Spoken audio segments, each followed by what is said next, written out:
তাহলে ফাইনালি সেই দিন আসতে চলেছে যে দিনের অপেক্ষায় আমরা বহুদিন অপেক্ষা করছিলাম এবং আমরা চাইছিলাম জিদ্দা এই ধরনের কোনো একটা পদক্ষেপ নিন। হ্যালো এন্ড ওয়েলকাম বন্ধুরা, জিদ্দার কিন্তু একটা নতুন ছবির ব্যাপারে একটা আভাস বা ইঙ্গিত পাওয়া গেছে।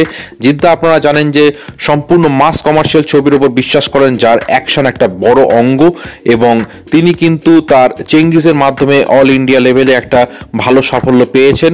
কিন্তু চেঙ্গিস ছাড়া অন্যান্য ছবিগুলোর সাফল্য কিন্তু সেই রকমভাবে অতটা চোখে পড়ার মতো নয়। যদিও রাবণ হিট হয়েছিল, কিন্তু বাকি ছবিগুলোর সাফল্য কিন্তু অতটা চোখে পড়ার মতো নয়।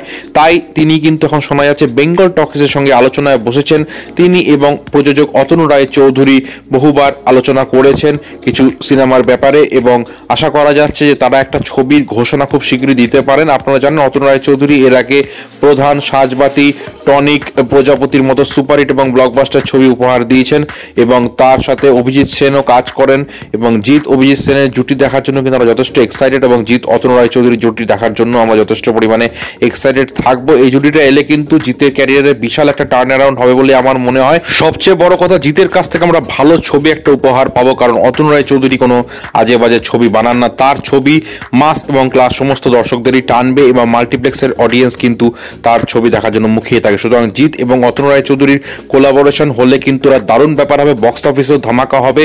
আপনাদের কি মনে হয় সেটা অবশ্যই কমেন্টের মাধ্যমে জানাবেন। ভিডিওটি ভালো লাগলে চ্যানেলটি সাবস্ক্রাইব করে পাশে থাকবেন এবং বেল নোটিফিকেশনটা প্রেস করে রাখবেন। ধন্যবাদ।